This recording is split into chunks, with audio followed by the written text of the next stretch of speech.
All right, welcome again to Social Distillation, the submarine still of the internet, where we attempt to drop the beat and pour white lightning straight onto your brain. What are we talking about today, Samo? Well, this is a Wheel of Time episode, and we are talking romance. We did a episode on Rand and his three girls, but we'll probably bring them up again.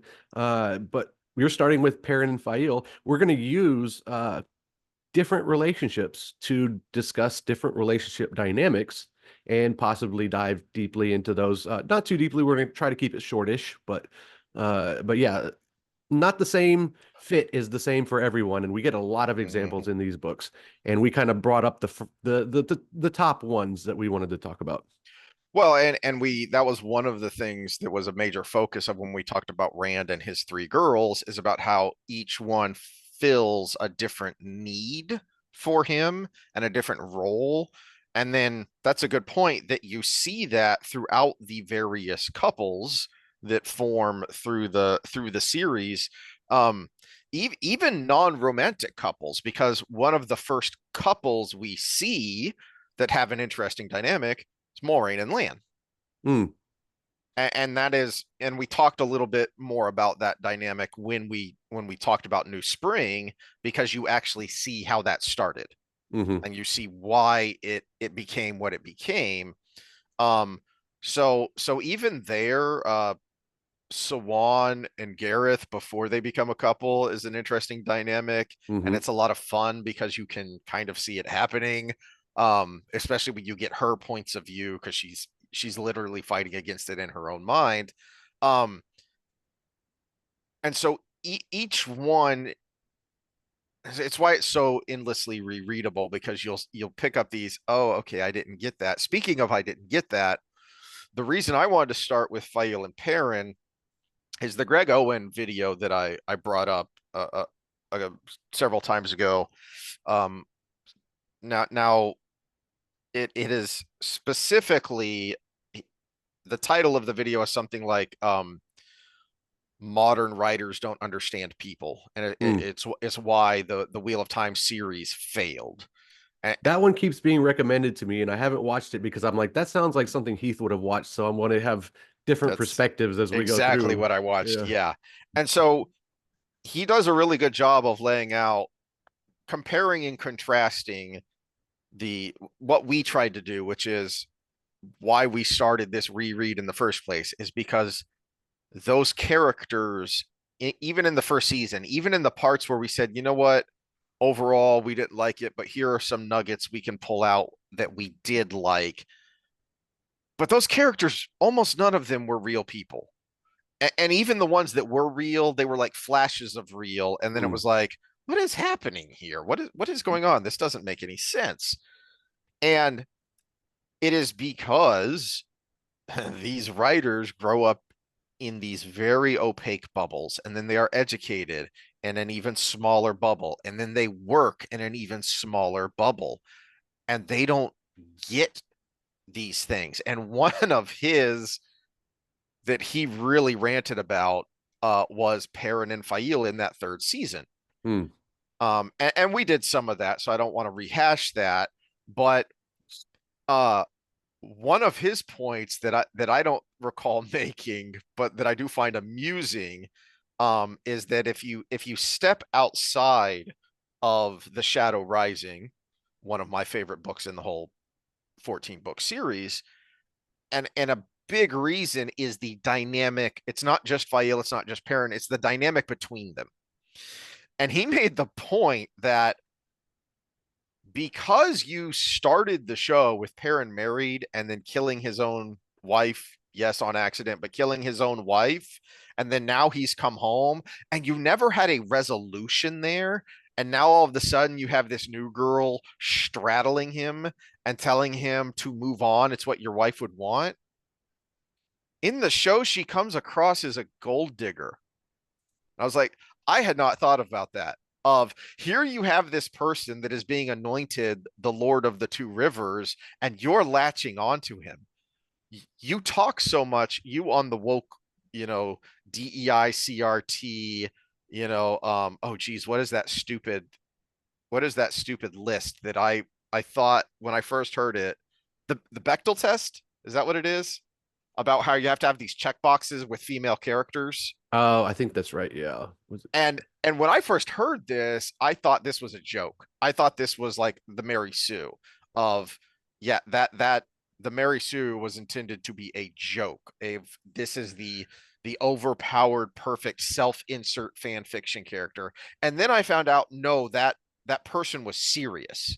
That no, you must check all these boxes with when it comes to female characters, or you're a sexist pig.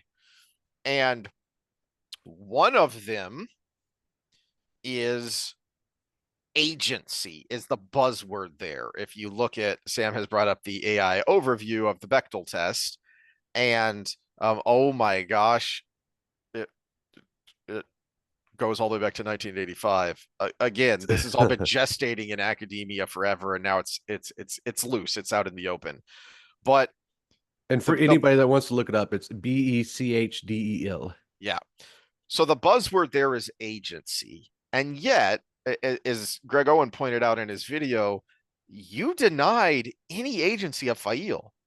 She is as much as which is ultimately why that storyline was such a bleh, a nothing, is because none of them have any agency. Really, the Hmm. only one who acts rather than reacts is Loyal in that Hmm. whole third season's storyline in Emmons Field.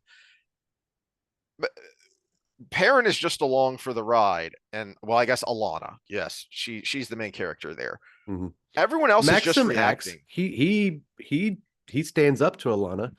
which now that I know that that's Rafe's boyfriend, no wonder he has his own agency. But he, Perrin and Faile both, they don't really have agency. The buzzword of these people, they're just reacting. And so by by taking away the buildup of that relationship of Perrin and Faile, you've actually turned Faile into a bad person.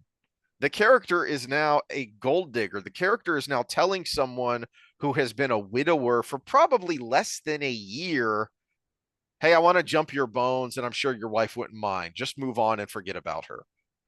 Well, yeah, That's not a good thing. yeah. Well, let's contrast that with the book meeting and how they get together in the first place. Because there's a this one is interesting because I didn't catch it when I was 14 or whatever when I read Mm-hmm. 12 when I read the first time or even the second time.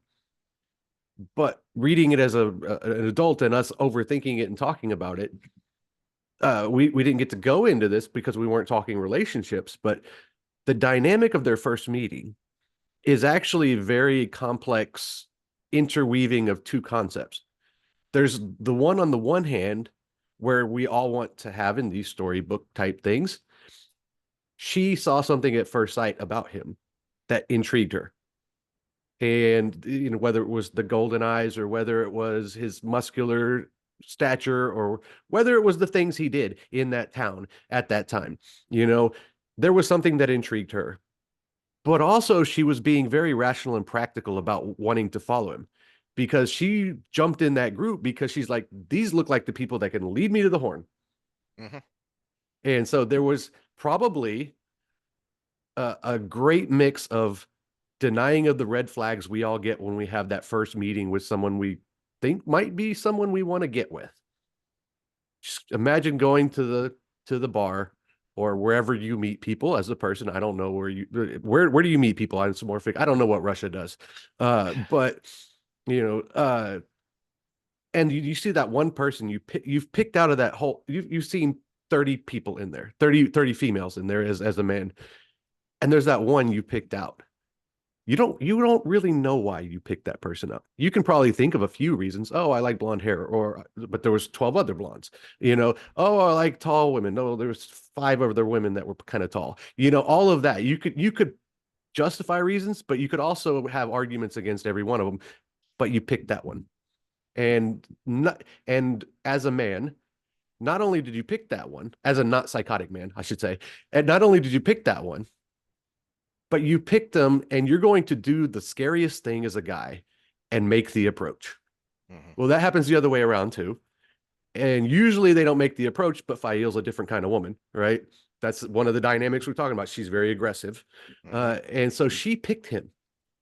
And then she probably post hoc rationalized why she needed to follow them because, oh, he's intriguing. Oh, he's with that big fighter guy that looks dangerous. Oh, that other lady that I've picked out as an Aes Sedai because I'm from a court and I know these things. That all of those things combined, and she justified why I need to go in this situation that will get me killed, probably.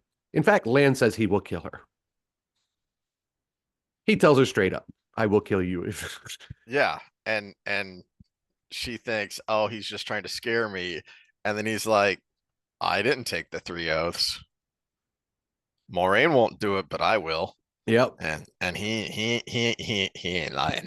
No. Yes. So that Um, dynamic was huge because it gives us that warm feeling, but at the same time gives us a reason that isn't just, oh, I so in love at first sight.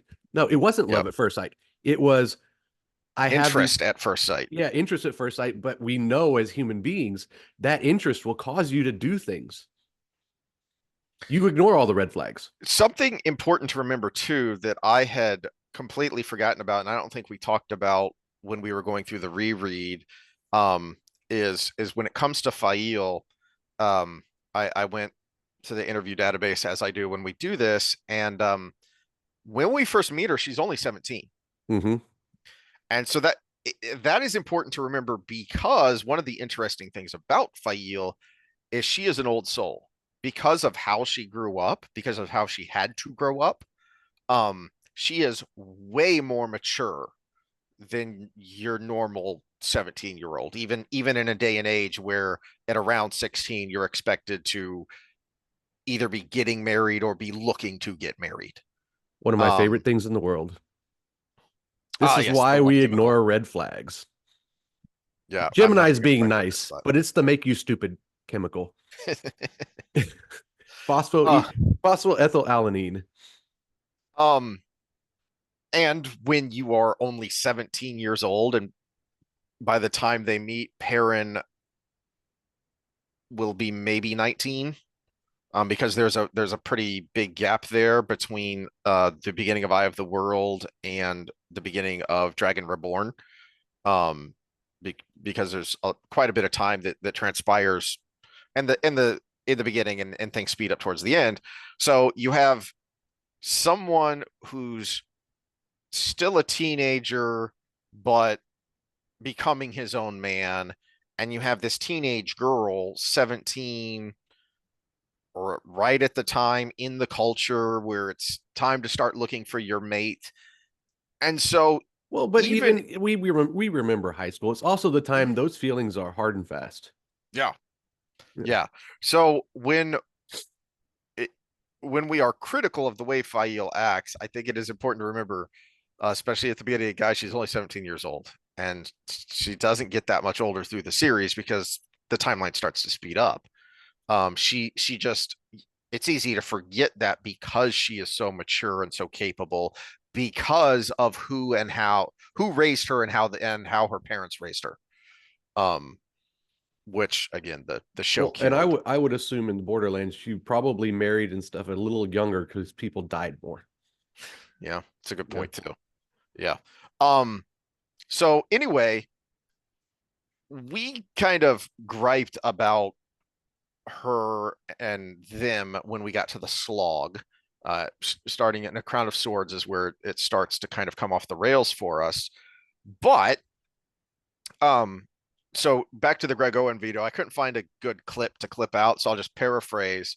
He spends some time talking about the boys and why they work as characters and why they are so identifiable. And I won't rehash that because I talked a little bit about it last time about how even if you're not the chosen one, prophesied emperor, savior of the world, you can identify with Rand's difficulty in delegating and sharing the burden because you don't want to burden the people you care about, even though you may know I can't do this all on my own. So there's an identifiable trait there. And also important to remember, he's right and wrong at the same time. That's why these characters are people, is because they are so often right and wrong at the same time. Mm-hmm. You're never perfect, so you can be mostly right, but still a little bit wrong. Okay. Or you could be right about why you're doing something, but still do it wrong. Yeah, exactly. And so he says, but I'm a guy. I think RJ wrote the female characters just as well, but let's check. So, let me pause for a second. He comes back. Okay, had a talk with my wife. Who's your favorite character and why? And she said, Faile. And this is someone who's read the whole series. So even through the slog, why?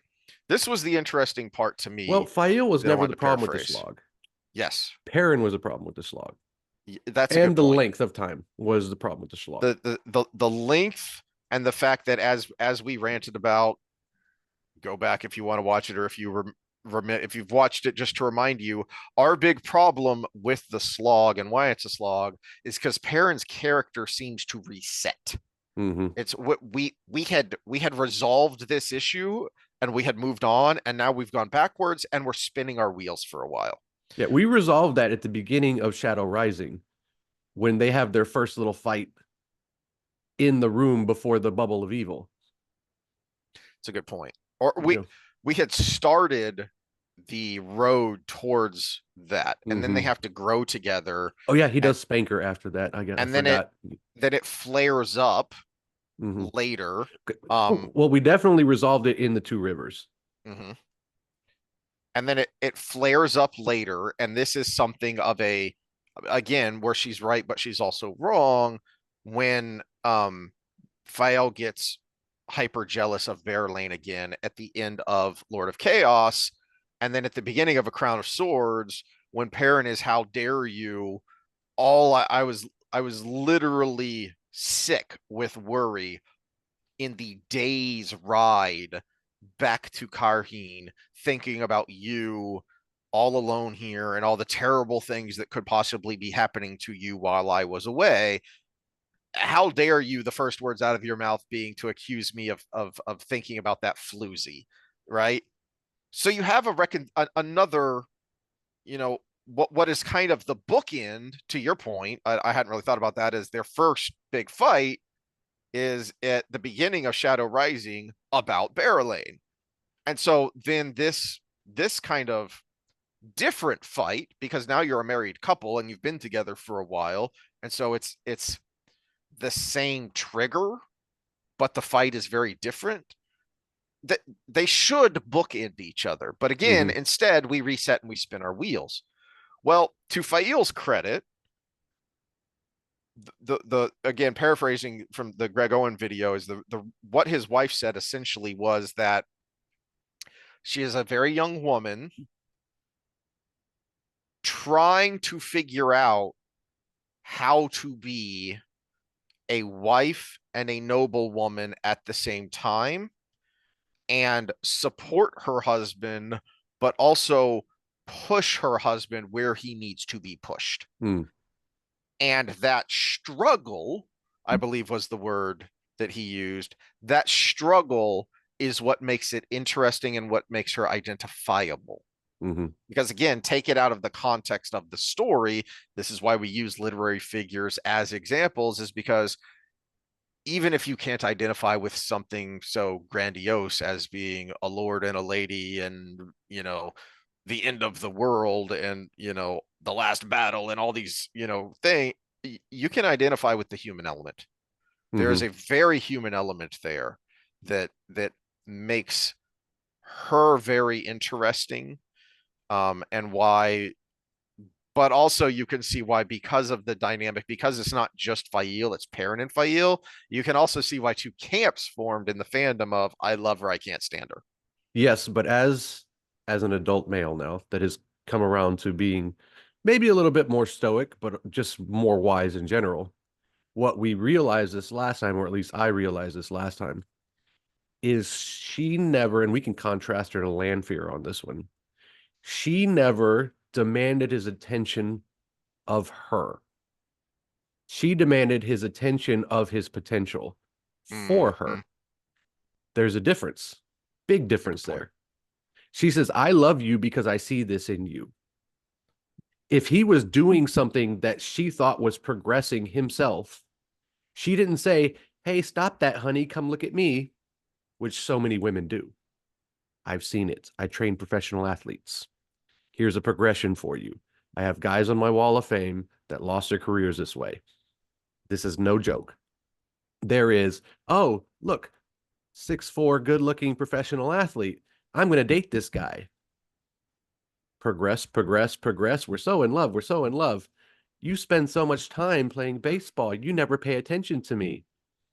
Progress, progress, progress. Guy pays more attention to her. Baseball career starts to falter because missing practices, missing training sessions, taking time off after the season to go on lavish vacations with said person.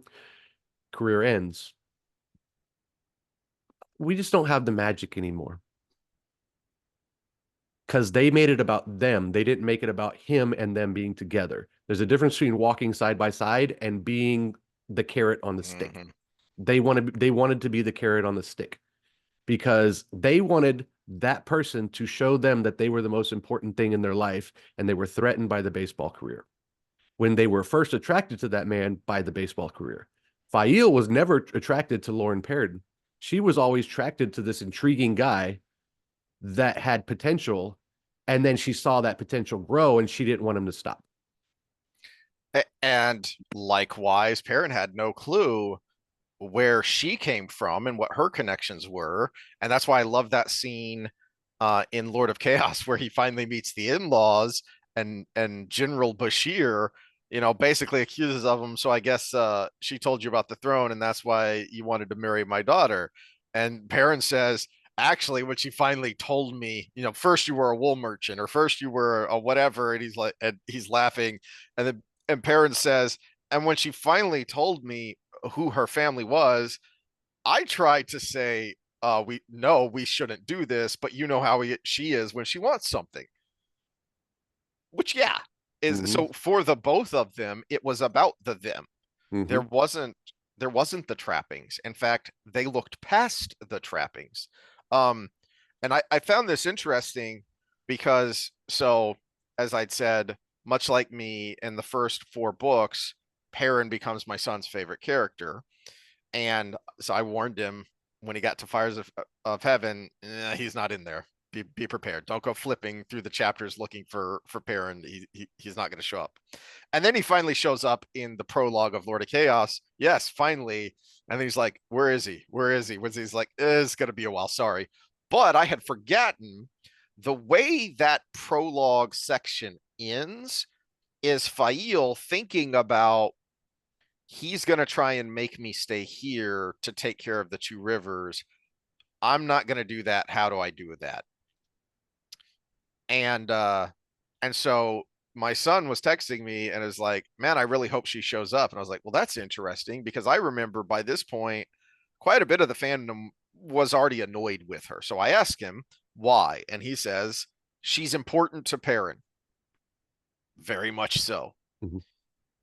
Their Well, characters well, are more remember, interesting contrast something though. together. Yeah, contrast something though.